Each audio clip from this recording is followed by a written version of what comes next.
po ma'am, doon sa tanong ni Chair.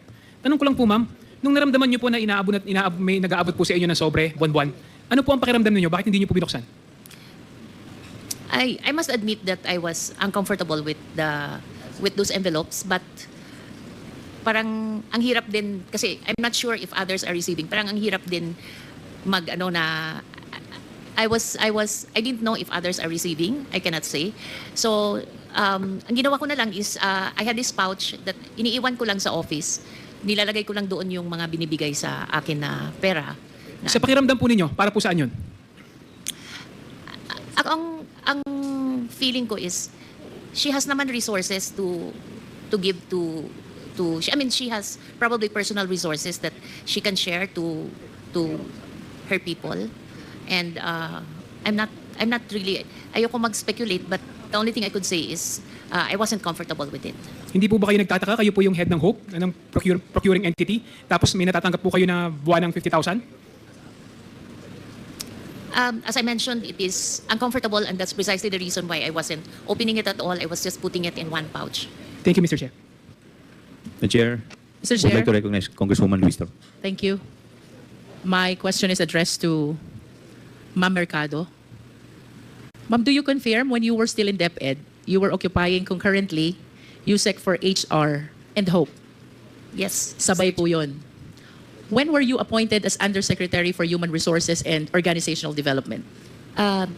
We were all appointed together by the President July, but I only assumed... Can you please state that the year? July 2022 po. Okay. But I only assumed office in August 15, 2022 because I was still winding up my work with another office.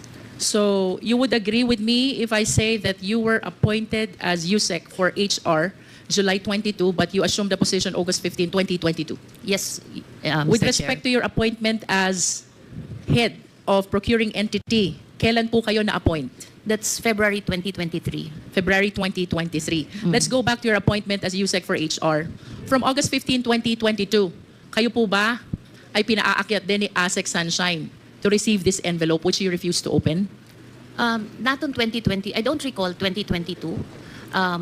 We have we have gifts on December, but I don't recall a monthly thing before that. In other words, from August 15, 2022, that is the date of your appointment as USEC for HR, until before February 2023, which is your appointment as head of procuring entity, you are not receiving any envelope from ASEC Sunshine.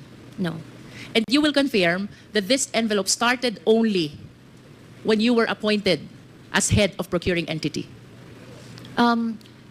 It's actually not very clear to me anymore, but I recall we also received some amounts in 2022, but it's very vague to me anymore. So, and then I don't have the envelope.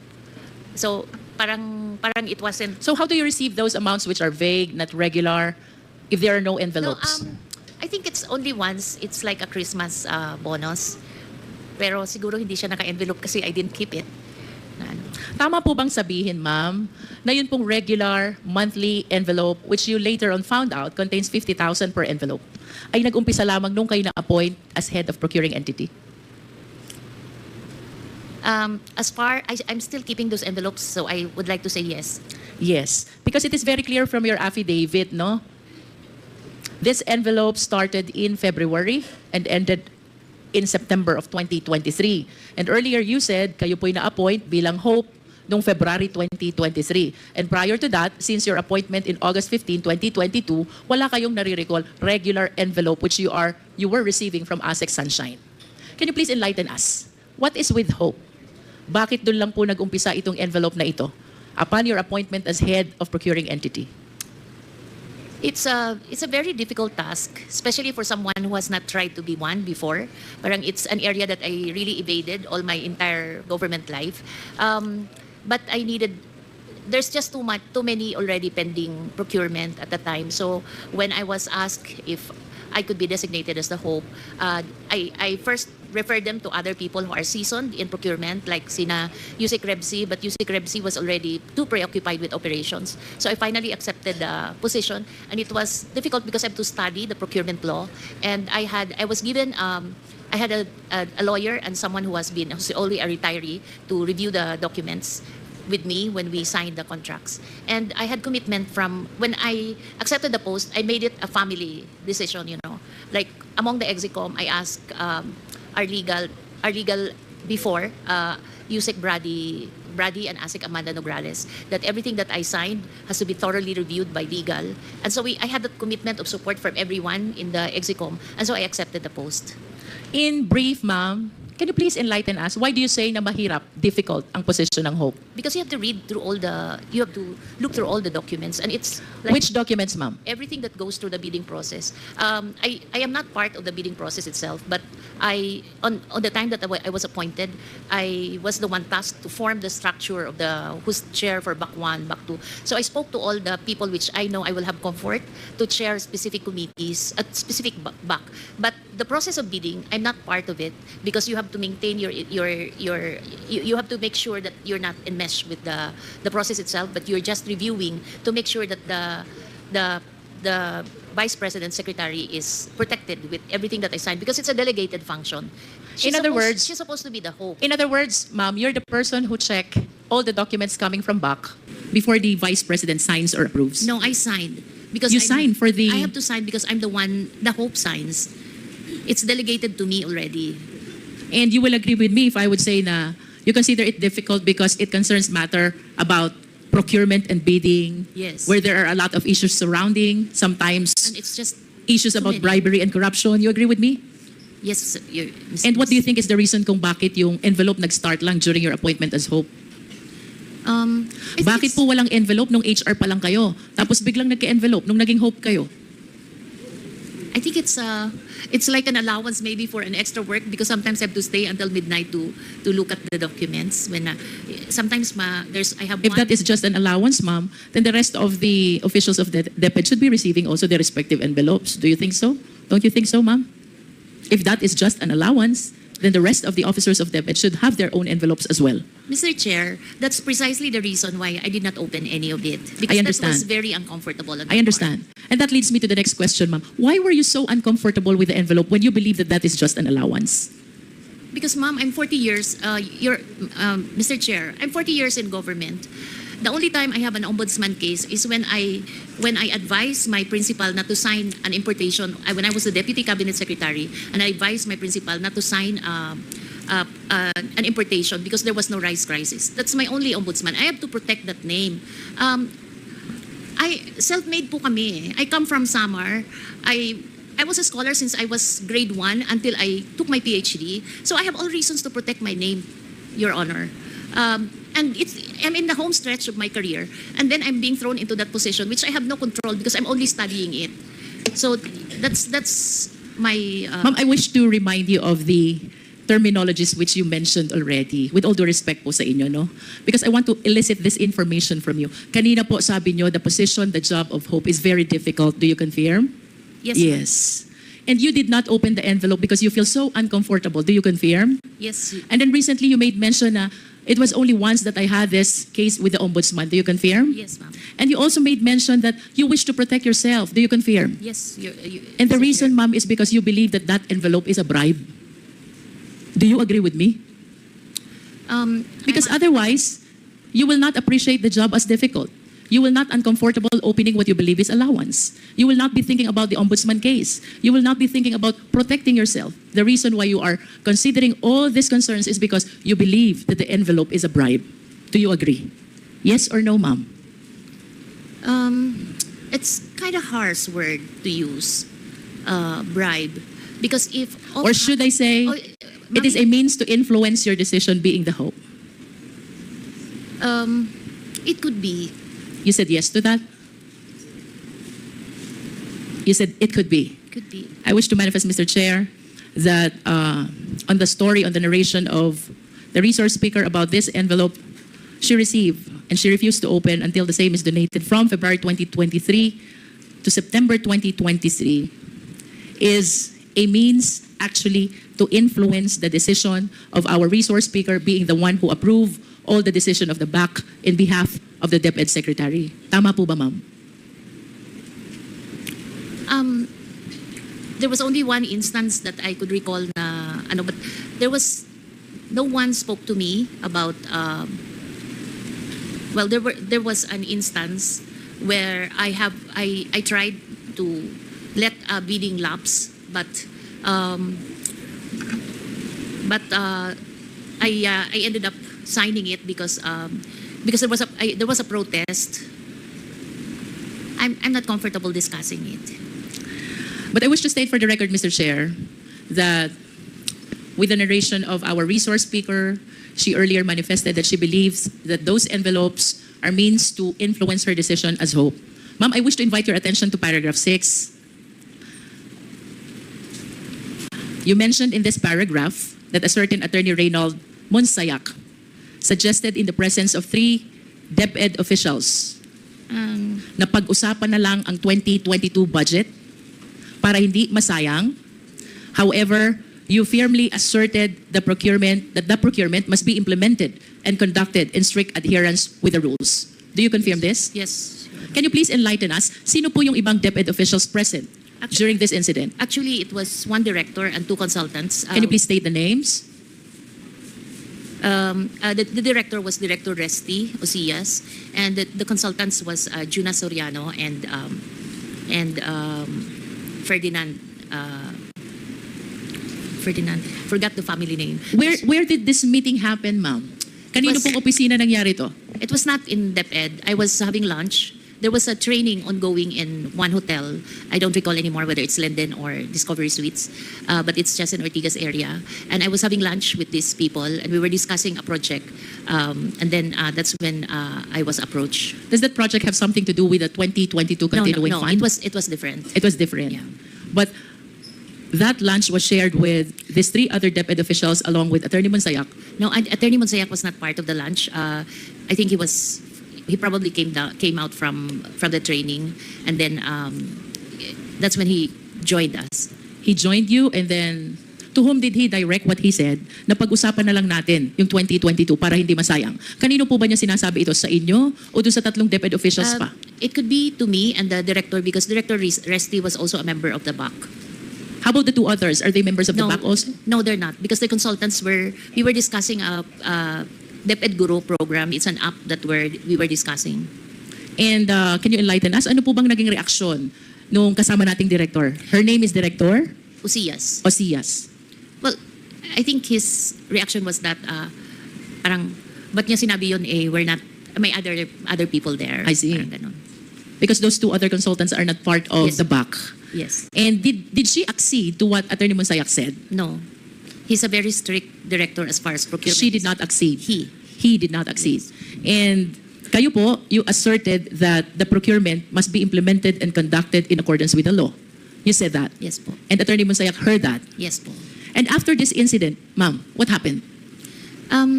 I left na. I left already. You left. But you recall that after some time, kayo po ay kinausap na ni Ms. Sulaika, ni Attorney Lopez, the Chief of Staff of Vice President Sara. Please enlighten us. What happened during that conversation? Parang a day, mga afternoon, I got a text. When I got the text, it was a familiar text because these were the same texts that is sent to those who are asked to leave as well. So when I saw it, I prepared what I should tell them and tell her, and I prepared that I'm not resigning but I'm retiring because I'm already at age level where I could retire properly.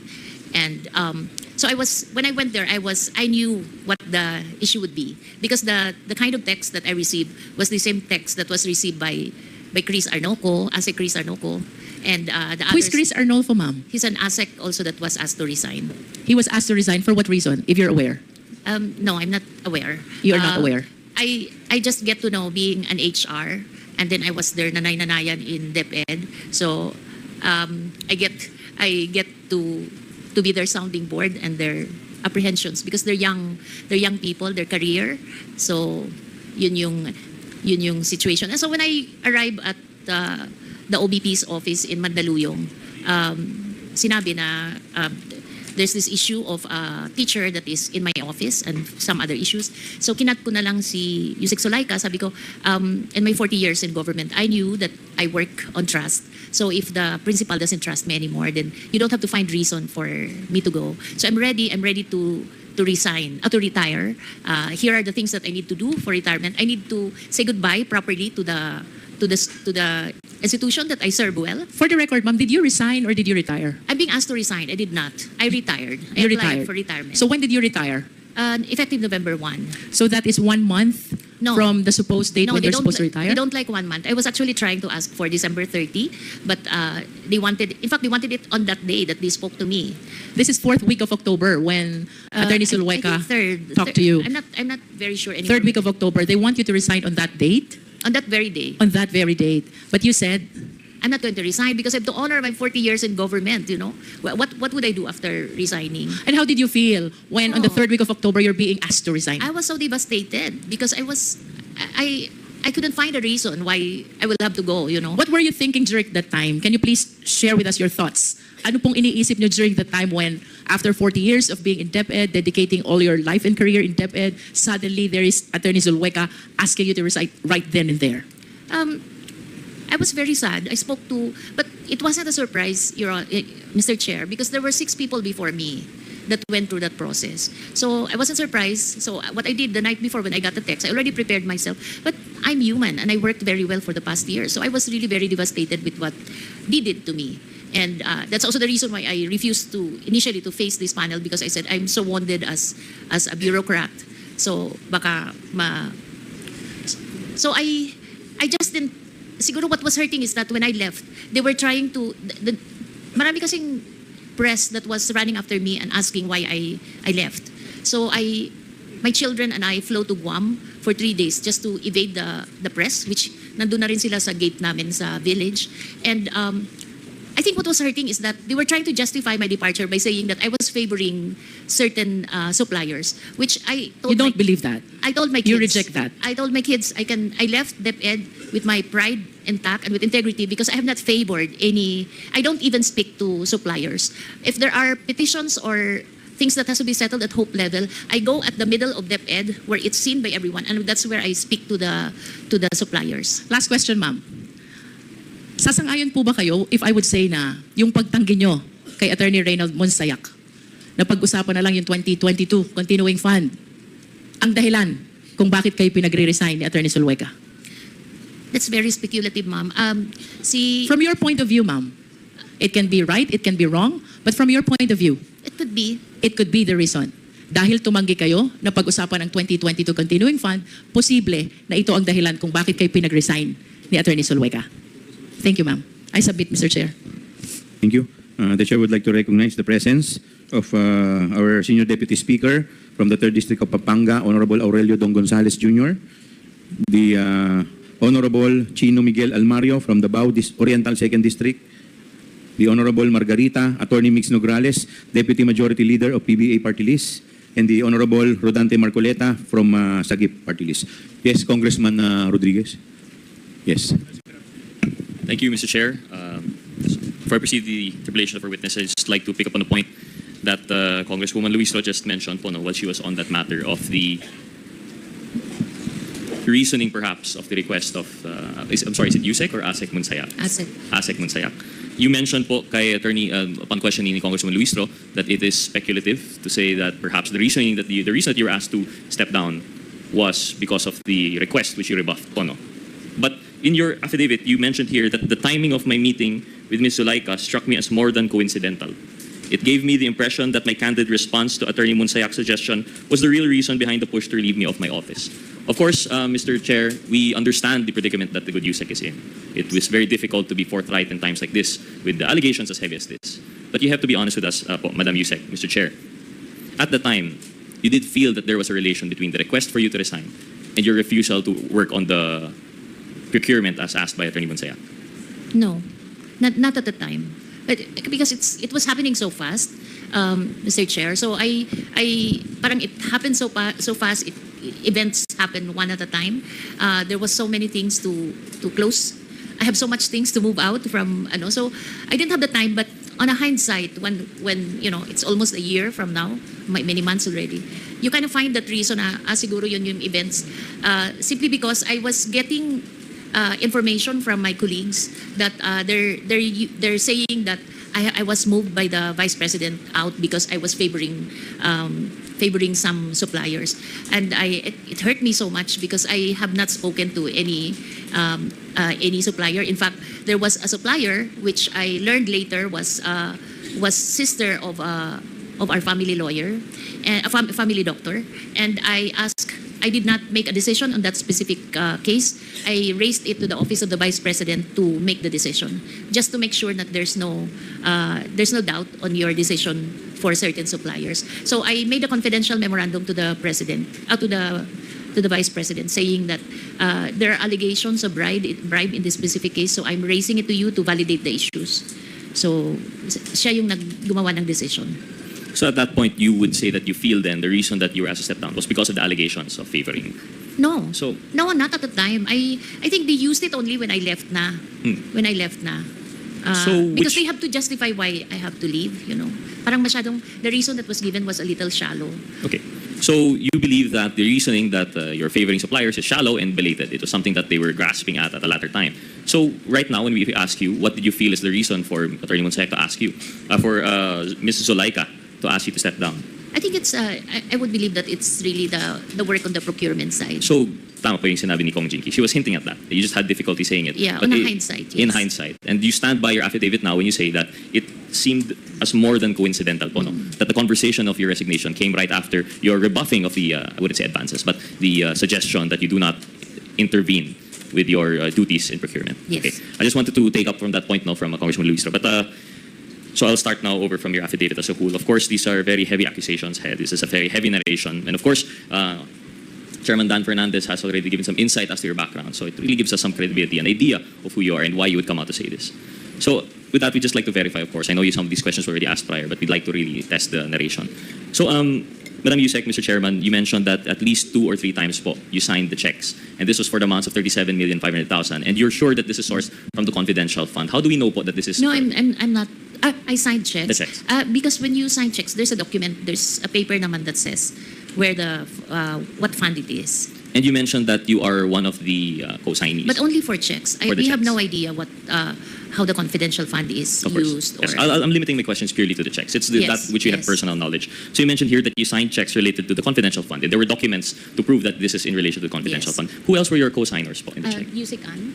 Yusek Ann is here. She is present. Maybe ask si Ms. Chair, we are free to ask other resource persons po naman, no? Because it's as in an inquiry in aid of legislation. Yes, please continue. Maybe ask Yusek Sevilla. You were mentioned in this affidavit. Do you confirm that you signed these checks together with Yusek Mercado? Mr. Chair, Yusek Sevilla. Sevilla, you're recognized. Thank you, Mr. Chair. Yes, Your Honor. As part of my work as the Undersecretary for Finance, I do the ministerial task of processing and releasing payments. And for a check to be released, there should be 2 signatories. And in the designation of authorities to sign checks, all undersecretaries are authorized to do the signing of the checks. And there's a limit also, Your Honor. For example, until 10 million, that's the director level. Up 10 million and up, it's now the undersecretary. So in the case of the confidential fund, when it was processed and released, there are 2 signatories, and I confirm that one is mine and the other is Yusek Gloria Mercado. Thank you, Mr. Chair. So we have confirmation of that narration, that part of the affidavit na co-signee po, the co-signer, si Yusek Sevilla. Yusek Sevilla, can you confirm to us how many checks po kaya ito? Just to help refresh the memory of Yusek Marcolet. There were 3, Yusek Mercado. Your Honor, Mr. Chair, there were 3 checks that were issued per quarter. I'm getting the details, Your Honor, from our accountant who is also present. They're the one preparing the checks, but I don't have the exact details. But I remember that the release is done per quarter. And 150 million that was appropriated for 2023 divided by 4 quarters is 37.5 million. So there were 37.5 million per quarter that were issued as checks. Okay, so we now have confirmation that tama naman po yung narration ni Yusek Mercado, 2 to 3 checks. Now we have confirmation it's 3. So the total amount that she is attesting to have been signed off for is 112,500,000. Would that be a fair statement, Yusek Sevilla? Mr. Chair, I confirm that the total of 37.5 million checks is 112.5 million. Thank you. Yusek Mercado, you mentioned po in your affidavit in paragraph number 4 that you received a total of 9 envelopes. Of course, now we understand that you had apprehensions and that you had some difficulty accepting it, and we'll come back to that na lang po, no? But you mentioned here that a certain ASEC, the HEA at the time, si Ms. Fajarda, is she here today? No, it's not here. So si ASEC Fajarda, is she still in the office of the OVP, DepEd? Would you know? She's with the OVP right now. Okay. And you mentioned that she would give you the envelopes. Would you recall if the envelope had the marking Hope po, no? It was Yes, labeled yes, as Hope. Mr. Was this Chair. typewritten? Was this printed? No, it's written. Written. Would the handwriting be familiar? I'm still keeping those envelopes. Oh, you still have the envelopes? Mr. Chair, may we request perhaps that these envelopes be produced as object evidence for this committee? So perhaps in a... The envelope, I think, was already, the content of the envelope was already donated. Yes. But with respect to the envelope, you still have it in your possession. Tama po ba? It's in my home. Okay, so may we request Yusek Mercado to please, dala po ba niyo ngayon? Hindi po. Hindi. So siguro in the next scheduled hearing, may we request na pakidala po ninyo para ano po namin. Meron pang next schedule. Ma'am, pakilapit lang po ninyo yung microphone para medyo clear at maliwanag po. Thank you po. So, Please continue. Please proceed. thank you, Mr. Chair. I think that would be very helpful and we'd really appreciate if you could produce that. That would be object evidence po if talagang handwritten po yan and we're able to prove kung kaninong handwriting. This would just serve to verify po no, the veracity of your narration. So, meron pong envelopes that were labeled Hope. They were not labeled Miss Mercado. They were not labeled Ma'am Gloria po ba? Is that how you go? What is the name that you go by po for people familiar with you? Glo. Glo. So it didn't say Dearest Glo. It didn't say Music Just Mercado. Hope. Just Hope. Just Hope. Okay, I'll come back to that po at a later time.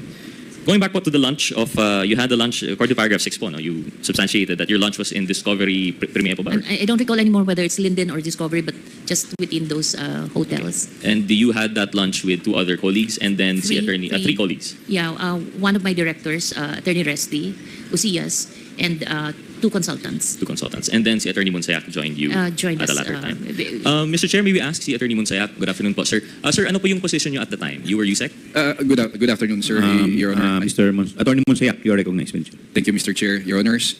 During that time, I was new at DepEd as Assistant Secretary for Procurement. You were an ASEC for procurement. Okay. Yes, Your Honor. And at the time, would you confirm that you were at the training? Do you recall the narration of this lunch that that Yusek Mercado has laid out today? Yes, Your Honor. The very good thing about this is I kept all our conversations, and it would debunk the timeline being narrated by Yusek Glo Mercado here, especially about the reason she was supposedly removed by the appointing authority. And I remember that lunch.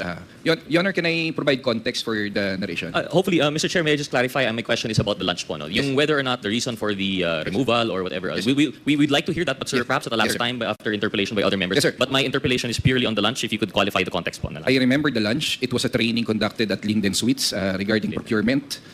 It was the time that, because when the first bidding, 2022 bidding was conducted, the bid opening, I was not yet an employee of DepEd. So it was conducted, I think, August. I joined DepEd at October 1. But when I was there, I saw that all the bidders... Excuse me, can I, pwede po ba puputulin ko po muna? Yes, Your Honor. Attorney, nag-take ka na po ba na oath? Opo, nag-take po oath kanina kasama ng mga iba pang resource Okay, persons. Attorney Powa, nag-take na rin po ba kayo ng oath? Yes, Mr. Chair, kanina po. Okay, so please continue. So naalala ko po yan, nung pumasok po ako, nakita ko po yung sa original bidding ng 2022, halos lahat ng bidders nadi-disqualify na. At yung 2022 funds, maglalaps na yan end of 2023. So nakita ko ho yan na nagpo-post qualification pa sila. Nandun ho si Yusek Glomer, kasama ho si Resty Ucias. Hindi ko ho kilala yung dalawa, no? So una ho, wala akong dahilan o interes o inklinasyon na magbigay ng isang illegal na order sa isang publikong lugar na may mga tao na hindi ko man lang kilala. Ang naaalala ko po dyan, si Resty po ang kausap ko. Sabi ko, ano ang plano nyo dyan? Kasi kung itutuloy nyo yung post-qualification at maglalaps yan, hindi na aabot yan sa December 2023. So, mag-decide na kayo kung ire-rebid nyo yan. Kasi kung ire-rebid nyo yan, hindi masasayang yung pondo, may-utilize pa yan bago mag-end yung 2023. Yan po yung mismong sinabi ko. Kumbaga, pinagde-decide ko na ho sila kung itutuloy pala nila yung post-qual nila na sobrang na-DQ na halos lahat ng mga bidder or magre-rebid na sila kasi tapos na naman yung period for post-qualification at marapit na rin mag-lapse yung 90-day maximum period for procurement.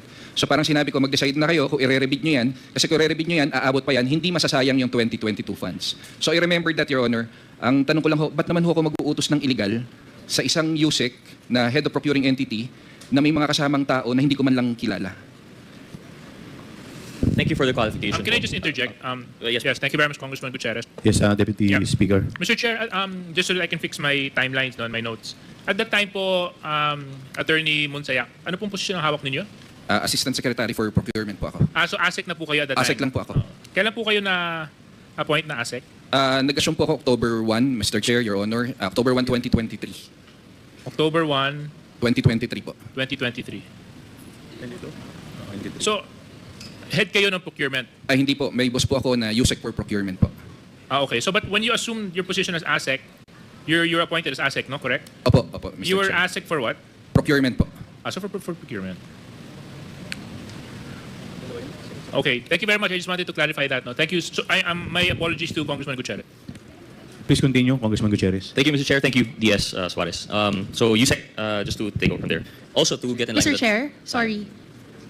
I May I yield to my colleague. Congressman Mr. Chair, Pamela may I Zamora. just clarify kung kailan eksakto yung lunch nangyari? Sir? Hindi ko na ho maalala. Kanino po kasi- ninyo ina-address yung tanong nyo? Ay, kay Attorney Monsayak po, Attorney Mr. Chair. Monsayak, please respond. Your Honor, Mr. Chair, hindi ko na ho maalala yung actual lunch. Pero ang maganda po kasi dito, na-save ko ho yung mga conversation namin Alright, ni so what Yusek month? Glo. So, Sorry, with the indulgence of Congressman Rog, I'll just take like 5 seconds. What month was this, Attorney Monsayak, Mr. Chair? Please continue, Attorney Monsayak. Your Honor, I have to check on my records. Pero alam ko ho, bago pa lang ho ako sa DepEd yan, siguro baka October lang din po yan. Anong year Saan po? ko na- Anong Ma'am? year?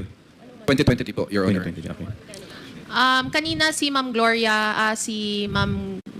Ma'am, kailan niyo po sinabi, when did the lunch occur? Yusek I Mercado. wasn't also very specific because I could not recall the exact date. But it should be October. All right, Mr. Chair, thank you. Thank you.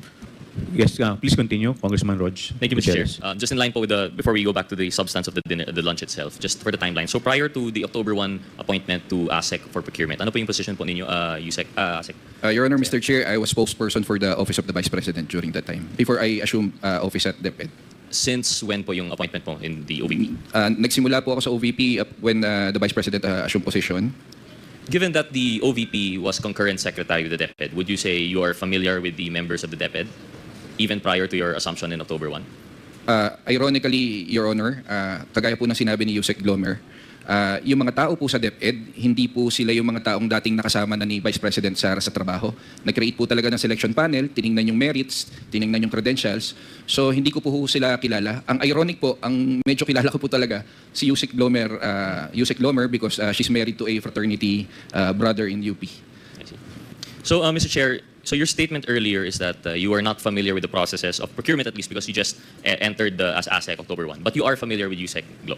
Your Honor, I'm a little bit familiar with the procurement process because I used to be head of a government agency, so I oversaw everything the procurement process. So just not familiar with this particular case? This particular- Yes, Your procurement Honor, because when I joined, the first bid opening was already conducted. I see.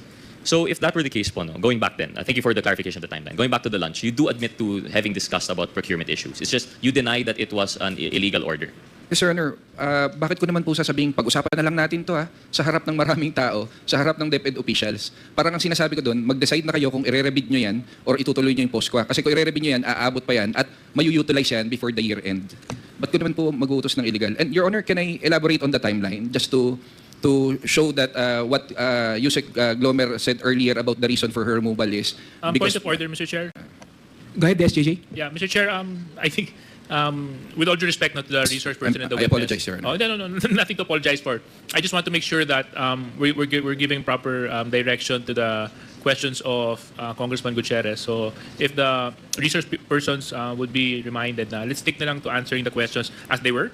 And then you'll have your chance naman later on to also expound on certain events and certain timelines that you'd want to explain. Thank you very much, Mr. Chair. Thank you, SJJ. Kindly continue, Congrats. Thank you, Chairman Konghoon. So yes, I do agree with DS Suarez. As much as we want to hear the timeline, perhaps at a later time, I'll just pursue my line of questioning. I'm sure Yes, Your Honor. some of my other colleagues would like to pursue po yung timeline ng resignation. Yes, Your Honor, But Mr. for Chair. the purpose of my interpellation, I'm satisfied with the answer of Yusek Mercado that as to her hunch as to the reasons which she was asked to resign, and as to the timing of which, given the lunch that happened in the Lint Suites. No? I just have one more question lang po siguro, and then I'm going back now in relation to the envelopes that were labeled Hope. You were being questioned po earlier, Yusek, Mr. Chair, that about your interpretation of what it meant when you were receiving these envelopes. And you mentioned you narrated in your affidavit that the envelopes were handed to me monthly by Assistant Secretary Sunshine Fajarda, which she says came directly from the office of Vice President Sara Duterte. And you mentioned that you quoted, galing kay VP, is what she would typically say as she hands the envelopes. What is your appreciation of that statement? Ano po yung ibig sabihin ng galing kay VP? Mr. Chair, as I mentioned earlier, it's for me it's kasi meron naman siyang ang appreciation ko, the BP naman has other resources to share. So ganun lang kasimplistic yung tingin ko at first. It was only when I move out already that I give it a hard thought. Of course, I mean, this is just testing to your personal knowledge. We have no idea, we have no clue kung talagang galing kay VP po yun. All that happens is that it is accompanied by that statement by ASEC Sunshine. Correct? Siguro kaya mo nalilink doon kasi si ASEC Sunshine yung nagbibigay. Because she was Heya at the time. So you would assume from the Heya's closeness, proximity of both personal relation and by office that she would have no reason to lie as to the source of that fund. Panagaling kay VP. But you're right, it could be a valid source, could be not. But I noticed during the interpellation of Congresswoman Luis, you really had an apprehension. You said that bribery was too harsh a word. Could you expound on that thought? I think it's just not in my language to say it's bribery because I have not experienced it. And I would tend to agree, Mr. Chair, because generally when you speak of bribery, it's when you are offered a gift, offered a compensation to entice you to do or not to do something that's within your duty. However, that's just the more general term of bribery. But we also have the other. We also have indirect bribery. And that's in the case when a person is offered a gift by not for any act to do or not to do, but by mere virtue of your public office. Would that be closer to what you were feeling at the time? Because there was no conversation. Walang sinabi naman po na itong envelope, gawin mo to, wag mong gawin to. But it was simply by virtue of your position. The envelope says it all. Hope. Yes. And more colloquially, kilala ang indirect bribery as payola. Did you have an inclination na ito ay payola? No. So you said yes to indirect bribery but no to payola. Would you care to explain? It's those are words that are not in my vocabulary, so if you excuse me. Of course, I will not belabor po, and I have a respect for whatever semantics you choose to prove. But I'm just giving the basis on the envelope only saying hope, and there was no gift or compensation to ask of what to do and what not to do. But it was merely by virtue of your position. It would appear that you're receiving this. One last question po on that. Would you know if other employees of DepEd received the same envelope? And would you know ano po yung nakasulat sa mga envelope po nila? No. I would know one, but the rest I don't know. You know of one more. Would you be at liberty to divulge? No. Not the identifying marks, but at least yung level, yung position po niya. Was it the USEC level, ASEC level? ASEC level. ASEC level. So there would be confirmation of more than just the hope. Would you know kung ano po yung nakasulat sa envelope na yun? No. None. No, we don't get to see because we're called one by one. Well, Mr. Chair, I'd like to thank the good USEC for this, for her narration of the affidavit here and being forthright. I'd like to just reiterate our hope that the envelopes will be produced as object evidence for us to discuss, and I'll be yielding to other interpellators who might wish to question. Thank you very much, USEC Mercado, and thank you, Thank you Mr. po. Chairman.